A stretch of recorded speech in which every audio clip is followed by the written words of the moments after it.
back to the TV show where we talk about the TV show, or actually the Netflix show, House of Cards. I'm Steve Zaragoza. I'm Philip DeFranco. I'm Elliott Morgan.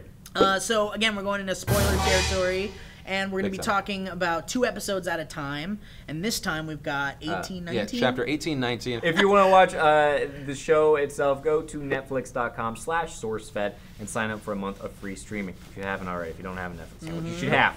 By now. I don't know why I fucking dance every time. I'm like, sponsor, keep us alive. Part of the video. This is part of the video. So 18 opens up like I think every show should. An Asian man choking himself to death with a plastic bag while 2 people perform sex on him so that he can come. To America, seemingly, or at least Western European people. White people.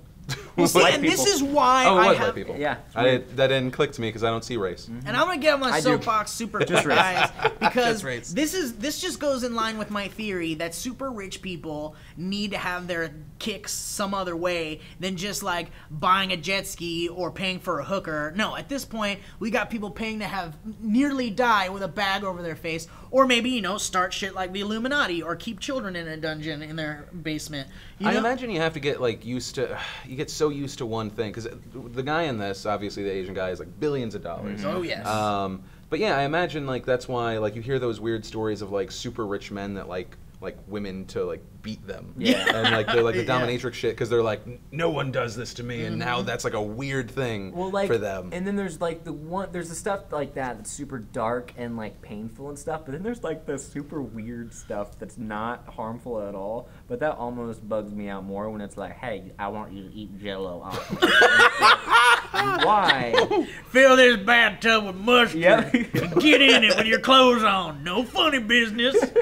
Wait, can you just end every sentence with no funny business? And they never. Well, that means no sex when you say no funny business, right? They never explore why this guy's into it, but it does a very good job of like branding this character as somebody who's maybe not somebody to screw with. Yeah, yeah, you think sure. so? Or just someone who's got a fuck ton of money. It is bad because I saw this and I was like, oh, this guy's probably rich, and then he gave them like $10,000. I was like, oh yeah, he's probably rich, or he is rich. Yeah. Well, I love how that couple's just sitting there like, yep, no problem. Here's our money for almost killing a guy and having sex with him. I also just like he's getting this weird threesome action right next to where they're reenacting the Civil War. I like to imagine they clocked off and then they just like banged this Asian dude and then they like put the fucking Confederate. Well, it's all part of the VIP package with the reenactment. It's really just part of the package.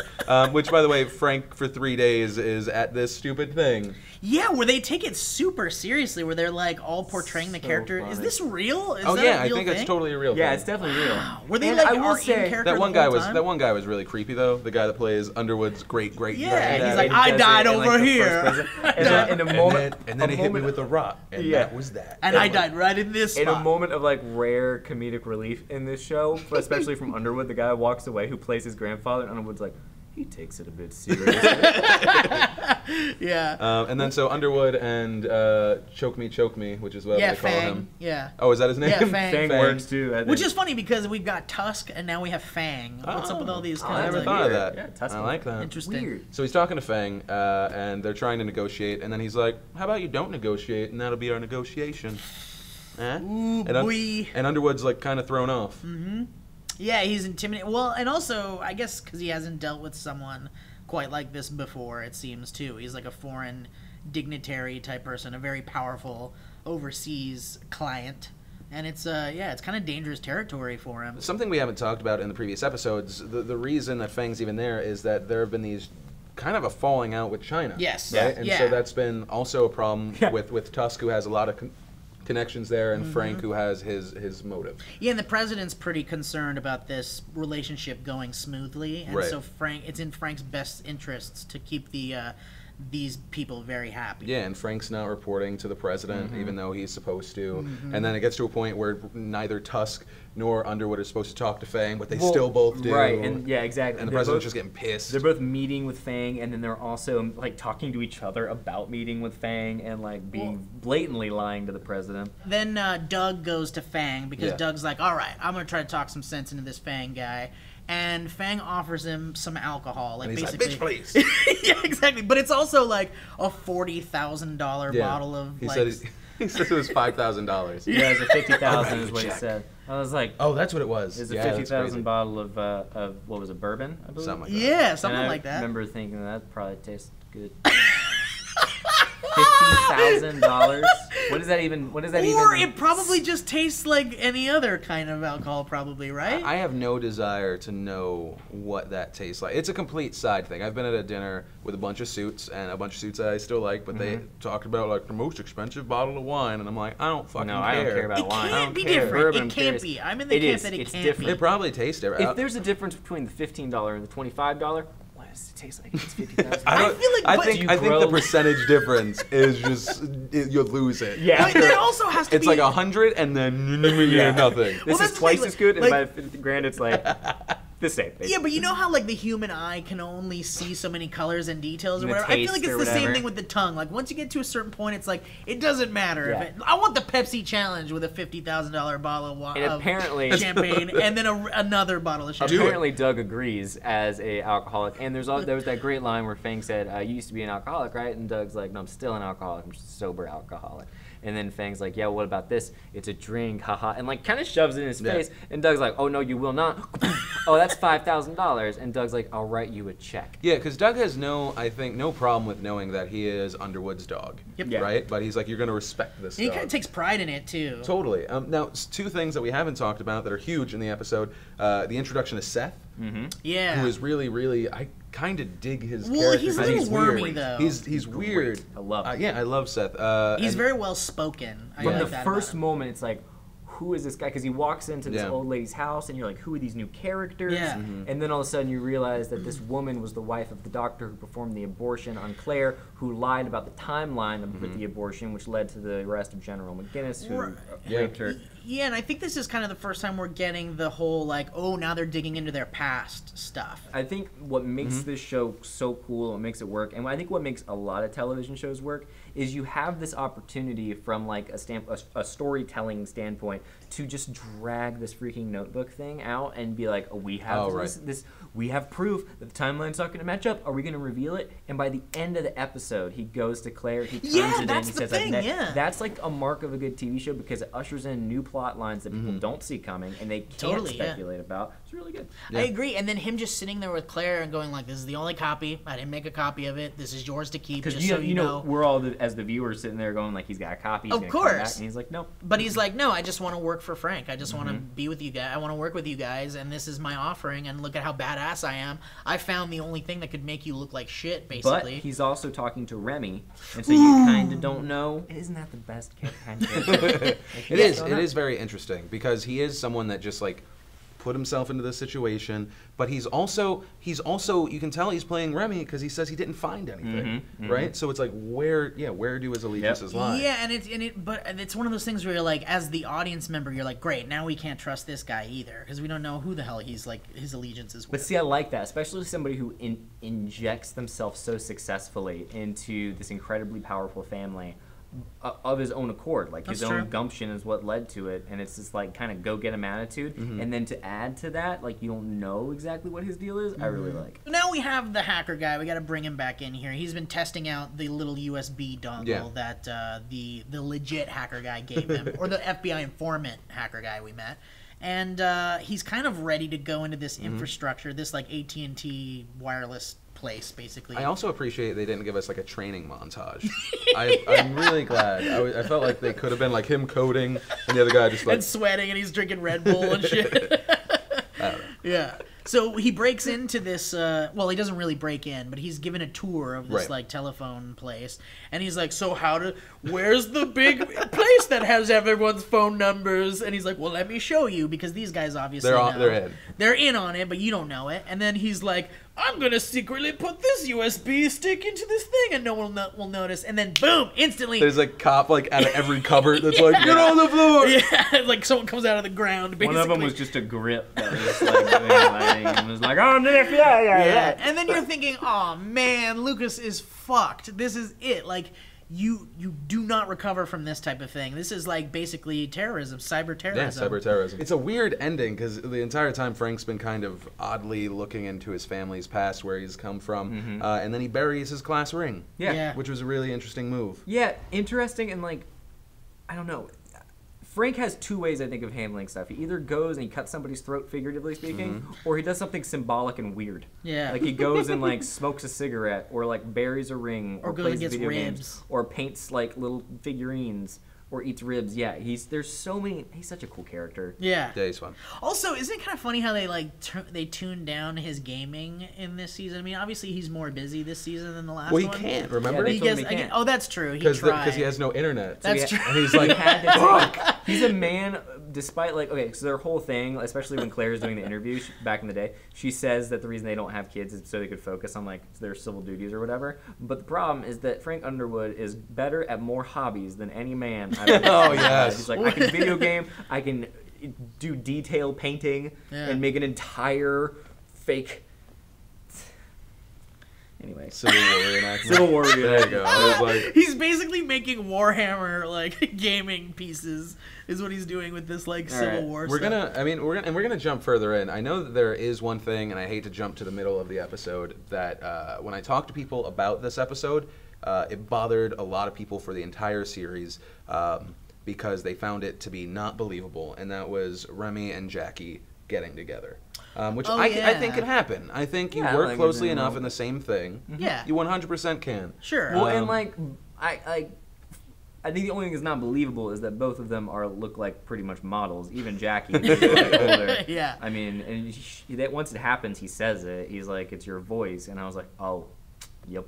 Well, and It also he's probably attracted to that power and that personality that's just kind of like she's almost as much of a shark in a different way. I think it's just a matter of it becomes this really inconvenient thing, and so it feels for some people it feels like they just like put in a problem. But I get it. I think like it's gonna happen. Plus, I mean, look, in politics, you gotta blow off some steam. Am I right? And then we have Lucas officially getting cyber terrorism charges. Yes. He doesn't want to say guilty, even though he would get a smaller sentence. It's just a slow burn of another one of Frank Underwood's victims. You just so sit there, sad. you know it's happening, and you're like, "Oh, poor guy." Like, I think. Did you guys have hope that it was gonna work? No, and that's the worst part about it, because obviously when you're fighting Frank, you're gonna get screwed in one way or another. And like Lucas is nobody. He's literally nobody trying to like figure this shit out on his own. No one will help him. Not even his old boss. Remember that guy who was like, "Hey man, listen, I'm gonna give you some advice here." A couple episodes back, he's like, "Here's some beer.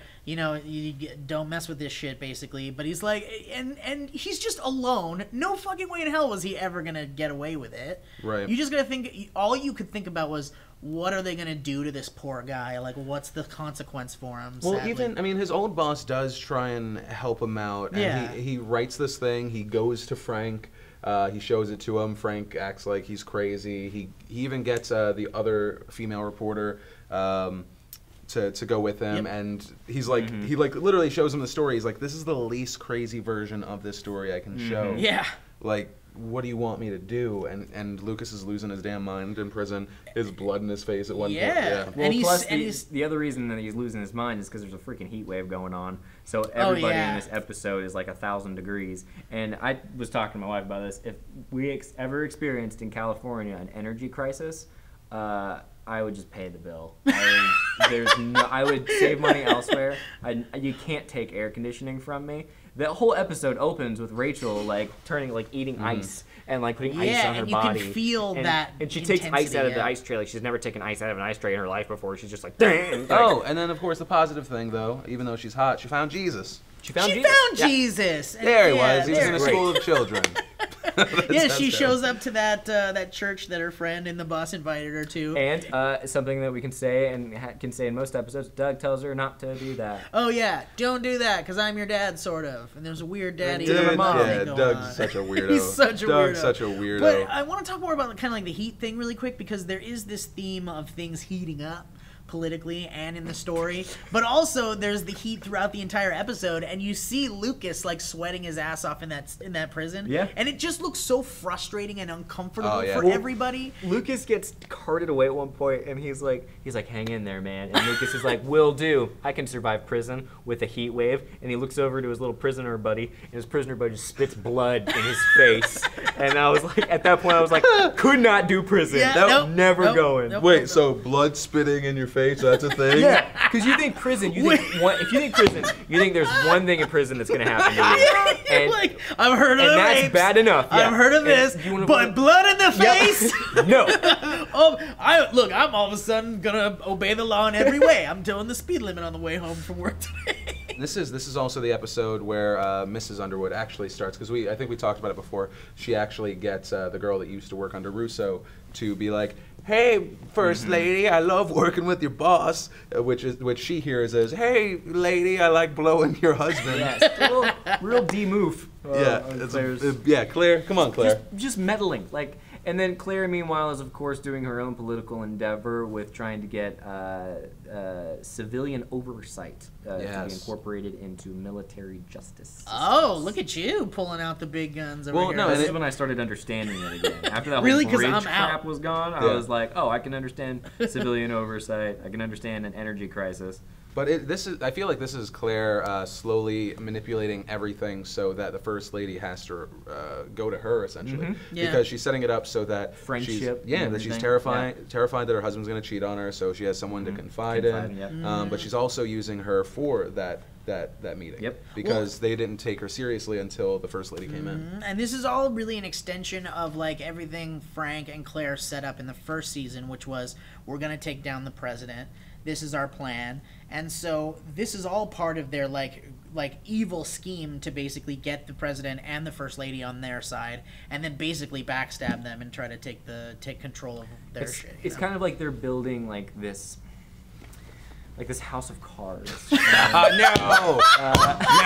Yeah, you got me, buddy. Just crumble. You got me. I got you. And then of course the baseball game, which it led to something in the plot, but I wanted to just see him throw the damn pitch. Yeah. So Frank's supposed to throw the opening pitch. The last and he was time practicing with Meacham at his house. Meacham, yeah. Well, you hear this very embarrassing backstory, which is embarrassment isn't something you hear about involving Frank Underwood very often, but he talks about this one time where he was at a baseball game. It wasn't even televised, but he threw it. It went straight up in the air. It slipped out of his hand and landed on his head, and the entire stadium erupted in laughter. So he's like freaking out, and that's going to happen again. Come game night, he didn't realize he was going to have to wear a vest. Vest. He's like pissed off at like Doug and Meacham, and he's like, "You told me I was going to have to wear a vest. This is on you. If I mess up, blah, blah." And he goes out, and all the lights just go boom.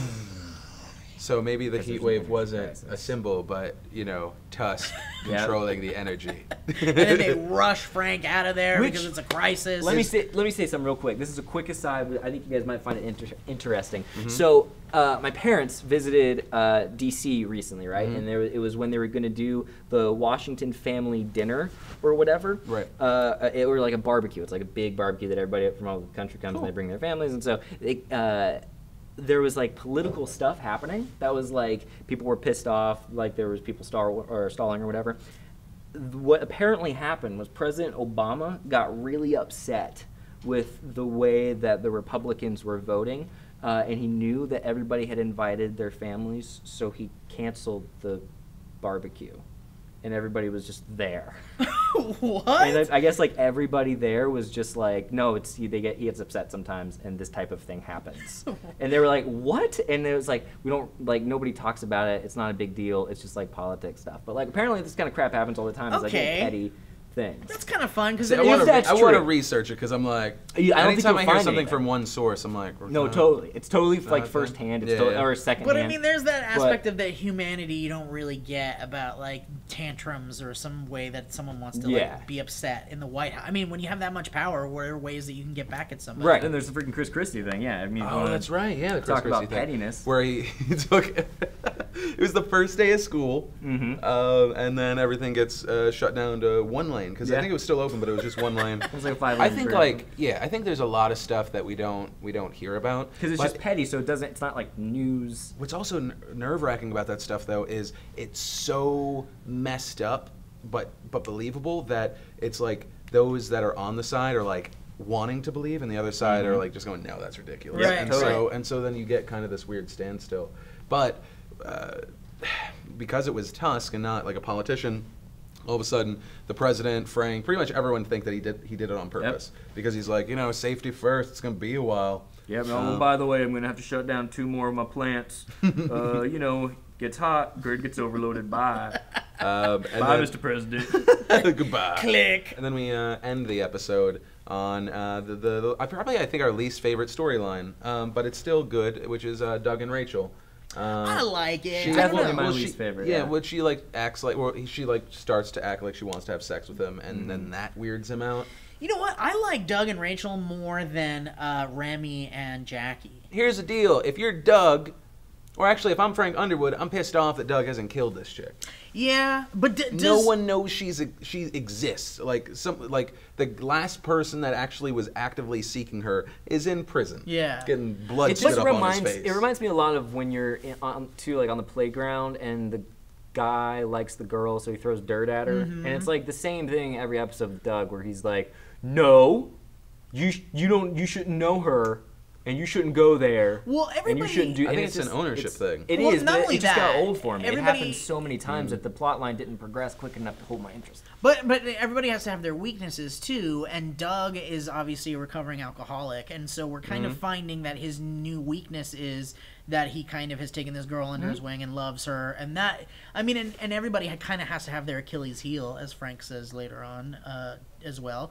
But yeah, I like it because I think it's interesting. I like Doug as a character because I want to see how crazy he is, and I want to see how far he'll go. I'm on this page of I love Doug. I just can't stand this side storyline. Yeah, like I just don't care. Like if it's the evil like TV person in my head, but I'm like, she should be dead. Yeah. The last thing that I want to go out on, right? Because we didn't mention a scene, and I think it goes to the question I want to ask everyone. Who is your favorite character? Because a guy that pops up from time to time, it's always my favorite scene. Freddy. Freddy's my favorite guy. Oh, Freddy's great. Freddy? Love him, yeah. And cool. I mean, this was one of the few times that Frank was there with another person. He was there with Tusk to chat during the heat wave. And I just love Freddy. Do you have a favorite character? I kind of like the hacker guy, like the main hacker guy, the one who's like the FBI informant guy. Yeah, I like that guy. I feel like my allegiance is with him too because he definitely does want to fight the evil. Right. I tend to latch on more to like the good characters. Freddy is a good example of that. I like Seth a lot. Seth's solid. Oh, Seth's cool. Yeah, he's just very wormy to me. He doesn't. I feel like his allegiances are like wavering. Yeah, and so if you do have like a favorite and there is a specific reason, but it's because of future episodes, don't say why. But if it's because of what's happened so far, I'd love to know why. But I think that's a perfect way to end until next week when we talk about the next 2 episodes. Till then, my name is Steve Zaragoza. And I'm Philip DeFranco. I'm still Elliott Morgan, obviously. It's on my Barstow Haka. And if you guys want to watch more of the show and watch along with us, you can go to netflix.com/SourceFed, get a whole month of stuff on the Netflix, and then you can watch the series with us. All right? It'd be great. No big deal. No big deal. MBD. #MBD, bro. Bye.